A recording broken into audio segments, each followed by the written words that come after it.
just kind of vibe around the city like that. I think that's one of my favorite things to do in New York is just to, be one with the city, just kind of walk the streets and feel the electricity, feeling everybody doing their own shit, and then meeting a few new people on the way. Hold on to your coffee, Swifties and sports fans, because the pop culture roller coaster is wild. First up, Travis Kelce spilled all the NYC trip tea with Taylor Swift during his bye week, hitting iconic spots and soaking in that Big Apple energy like a pro. Just hung out, man, put the feet up, saw some cool places, ate some great food. Love that. And yesterday, Taylor unleashed her end-of-an-era trailer on Good Morning America, with Aussies streaming the late-night reveal via YouTube for full spoiler-free fangirl vibes. I'm very aware of mysterious forces at play that I will never have any control of. Then back on podcast duty, Travis gushed over brother Miles Teller, keeping it all bro-cuddly despite some icy Taylor distance. You're having fun, Trav? Man, flying high, baby. Jason Kelce's daughters also hijacked the mic on New Heights, delivering pure chaos and cuteness. Oh, hey. What's Hi. up, girlie? Where'd you Ellie! come from? You saying hi? Oh, there we go. Nice. Taylor followed up by naming her top 5 songs for the Hall of Fame, sparking debate while rumors swirl about potential bad blood with Hailee Steinfeld. So, Travis Kelce's bye week turned into a full-on city adventure with Taylor Swift, and honestly, it sounds like the kind of trip most of us just daydream about between fantasy football drafts. The guy hit up NYC like a local, well, a very famous, ridiculously good-looking local, hitting all the spots that make you feel like you've made it in the concrete jungle. Think dinners at Zero Bond, the Polo Bar, and yes, even a casual dive at Puffy's Tavern in Tribeca, because apparently celeb life still needs that gritty local charm vibe. Travis spent the days putting his feet up, soaking in the city's energy, and apparently racking up some new friends while people watching like a pro. He was basically vibing with the city, walking its streets, feeling the buzz, and just soaking in the chaos and charm like some romantic comedy version of a football star.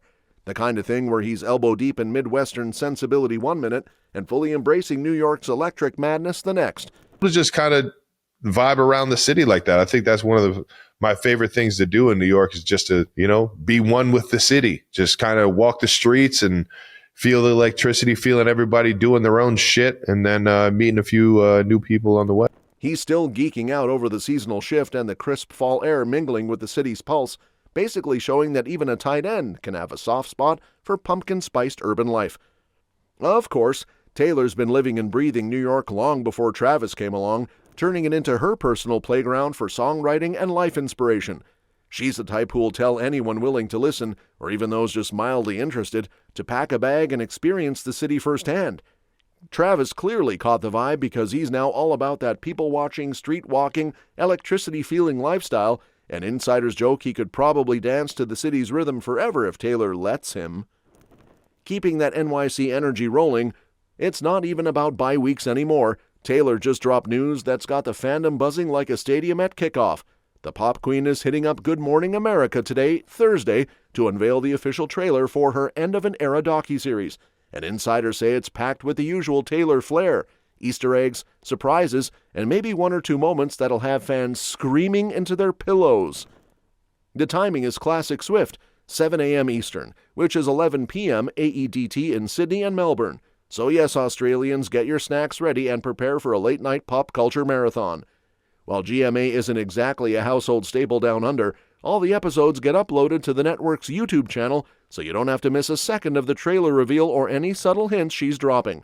And as per tradition, speculation is already running wild. TikTok is flooded with fans trying to decode every second. Some think merch might be coming, others are crossing fingers for a tour announcement, though insiders remind everyone she's already ruled that out because, let's be honest, she's been on tour enough to have earned a sleep in, or 10.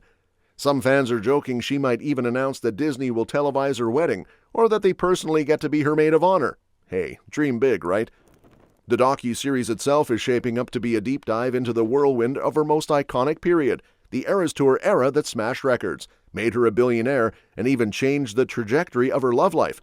Episodes 1 and 2 hit Disney Plus on December 12th, with the rest rolling out in pairs until December 26th, culminating in a one-off concert special, the Eras Tour The Final Show, featuring her Tortured Poets set. Fans can expect a peek into the chaos, the heartbreak, and the glitter of one of the biggest musical eras of the decade. The hype is real, the countdown is on, and honestly, it's basically mandatory viewing if you still remember how to scream Swiftie with conviction. Keeping that pop culture whirlwind rolling, Travis Kelce is now back on podcast duty, and this time he's gushing over his brother Miles Teller, even though Miles is keeping a little distance from Taylor Swift these days. An Eagles superfan, he popped onto New Heights to chat football, his new movie Eternity, and basically just bro out with Travis and Jason Kelce. Things got warm and fuzzy fast, with Travis talking about flying high and dreaming about Super Bowl rematches, and Miles giving the classic supportive nod that only a diehard bro could deliver. Insiders say the trio laughed like crazy, reminiscing about old Super Bowl sweet memories, because apparently nothing bonds like champagne, nachos, and sports banter. You're having fun, Trav? Man, flying high, baby. Yeah. Flying high, man. Good. Keep winning football games. Yep. Fuck yeah. Get that Super Bowl rematch like we all want, right? Of course, things aren't all touchdown celebrations and inside jokes. Miles and his wife Kelly Sperry seem to have cooled a bit on the Taylor front. Once upon a time, the trio was tighter than a drum. Taylor even had them star in her 2021 music video, and they hit up football games, birthdays, and award shows like it was their personal VIP season pass. But flash forward, and while Kelly still follows Taylor on Instagram, the likes have slowed to a minimum. Basically just engagement news and Taylor buying back her master recordings. Some insiders joke it's the digital version of side-eyeing someone at brunch. Even more cryptic, when asked about attending Taylor and Travis's upcoming wedding, Miles gave one of those classic who knows could be epic answers, leaving Swifties to speculate wildly. But insiders stress he's genuinely happy for the couple and that the focus is on them having fun, which honestly feels wholesome in the midst of all the celebrity tea. Will you and Kelly maybe be attending the wedding? You know, I don't know. That is going to be, I imagine, one impressive wedding, but yeah, just very happy for them. I've known, Trav for a while too, and yeah, I think they're having a blast. That's the point. Keeping the podcast energy alive, the chaos level on New Heights just went up a few notches when Jason's daughters decide to make a cameo during Miles Teller's interview, and honestly, it was peak wholesome chaos. As Jason was hyping up the episode, his eldest Wyatt, age 6, basically vaulted into his lap and hijacked the mic with a straight-up "Who's this?" which sent Travis into full-on giggle mode. Miles Teller's going to hop on the podcast. Who's this? Okay, see you later. It was the kind of unscripted moment that makes you wonder if the kids secretly run the show, because Wyatt's timing, impeccable. Travis even gave her props for comedic genius, and the internet would have melted if they'd captured her little smirk on camera. Great comedic timing, Wyatt. Great job. Not to be outdone, baby sister Ellie, age 4, made her own grand entrance later, waving at Miles, blowing kisses, and shouting goodbye to Uncle Travie like she was hosting her own tiny talk show. Oh, hey. What's Hi. up, girlie? Where'd you Ellie. come from? You saying hi? Oh, there we go. Nice. Bye,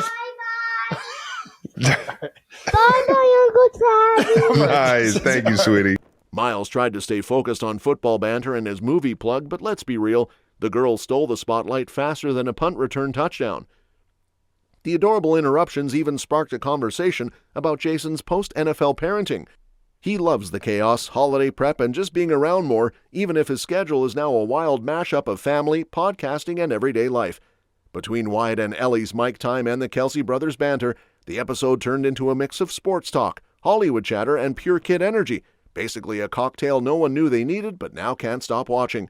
Meanwhile, Taylor Swift decided to drop another curveball that got fans talking, and maybe arguing in the comments like only Swifties can.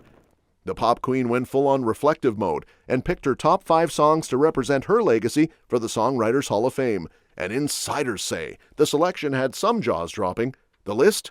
All Too Well, Blank Space, Anti-Hero, Love Story, and The Last Great American Dynasty. Basically a mix of tear-jerkers, bangers, and epic storytelling all rolled into one playlist that screams Taylor did that. Naturally, the fandom went wild. Some fans were clutching their pearls, insisting there were better contenders hidden in her discography like Exile, Happiness, or Champagne Problems, while others were living for the chosen ones, throwing virtual confetti for the cultural impact. There was even a handful of jokers on X claiming they could have done a better job curating the list, which, let's be real, is peak Swiftie energy. Everyone's a music critic until they try to drop a 15-album resume on social media. The Hall of Fame requirement to choose 5 songs had Taylor thinking strategically, mix fan favorites, storytelling heavy hitters, and tracks that made an impact beyond the charts. An insider's joke that picking just 5 out of decades of hits is like asking Travis to pick one Super Bowl memory. It's impossible, chaotic, and yet somehow iconic. The ceremony is slated for June 11, 2026 in NYC, giving the ultimate hometown flex, and all the inductees will be revealed after voting closes on December 4th. And while Taylor was busy curating her Hall of Fame flex playlist, the gossip mill hit another gear because apparently all is not glitter and confetti in her celeb friend circle. Hailee Steinfeld, once a riding or dying kind of friend during the Bad Blood era, is now getting side-eye from Swifties who can't spot them together anywhere, like ever. Insiders say the pair went from Insta stories and tour appearances to radio silence, leaving fans spinning conspiracy theories faster than a Taylor Easter egg hunt.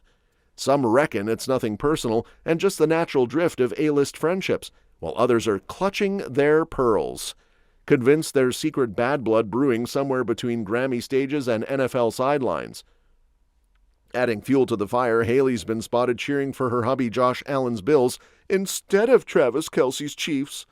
And of course, that was enough to make some fans read into it like it's a full-on betrayal. Others pointed out the obvious. Loyalty to your spouse's team does not equal throwing shade at a pop superstar. But try telling that to Twitter during peak tea hours. Some fans even dragged up the 2016 Kanye-Kim saga, insisting that Hailee allegedly switched sides back then. Classic Swiftie memory lane vibes where everything counts as a plot twist. Despite the distance, there's still a sprinkle of acknowledgement between them. Hailee tried to catch the Eras Tour in 2023, and Taylor gave her engagement post a like in 2024, so it's not total ghosting. That's all for this video, folks. We'll see you next time.